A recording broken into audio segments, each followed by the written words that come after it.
খুব আসেনি, একসাথে দুখানে রান্না করছো?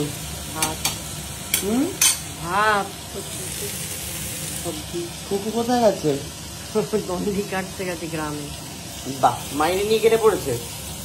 হ্যাঁ হ্যাঁ, মাইনে নিয়ে তো দণ্ডি কাটতে যাবে, তো পাবে কোথায়? কি বদমাইশ রে ভাই। কতদিনের জন্য?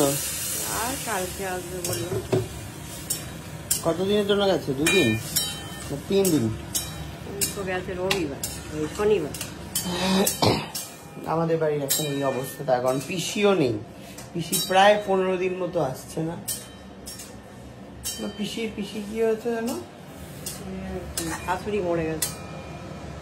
চিন্তা করো, পিসির শাশুড়ি মরে গেছে, ওদিকে ফুকুও চলে গেছে। হ্যাঁ, তাহলে তো ওই ঘর খুলে দেখাতে হবে। কোন ঘর খুলে দেখাবে? এই ঘর থেকে। ও ঘর থেকে কেন লাইন? তাহলে বাইরের লাইন থেকে পেছন দিকে একটা লাইন টেনে দেবেন, দিয়ে বান্ধি যোগ করে দেবেন। আচ্ছা, তো লাল হয়ে গেছে কেন? গাড়ি চালিয়ে না ঘুম হয়নি এখনো পুরো, আবার তো ঘুমাতে যাবো মা, ওই জন্য ঘুম তো হয়নি পুরো, ওই জন্য। ঘুমোসনি কেন? এসে আর কি করছি? কি করছিলাম? তাহলে কিছুই করছিলাম না। রাত্রে না ঘুমোলে চোখে সমস্যা হবে। এই গরমে রান্না করা কিন্তু খুবই কঠিন ব্যাপার।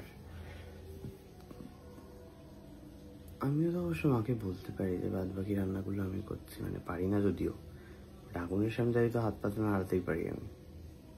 ওকে,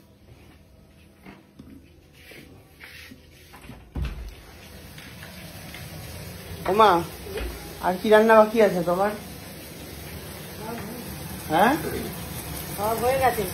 সব হয়ে গেছে, বাদ বাকিগুলো করি আমি। দাও, কি করতে হবে? এই সবজিটা খালি নাড়তে হবে, তাই তো? নন স্টপ নেড়ে যেতে হবে? তাহলে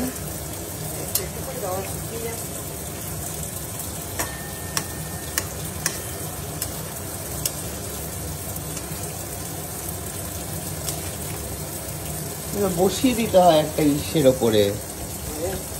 হ্যাঁ,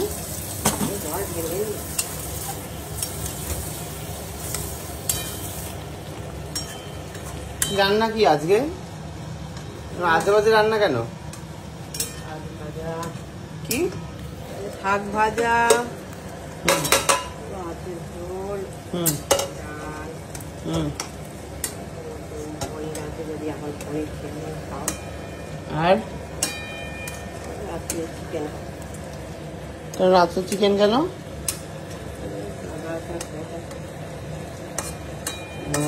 রাত্রে তো আমার নেমন্তন্ন, পূর্ণা মামির বাড়িতে।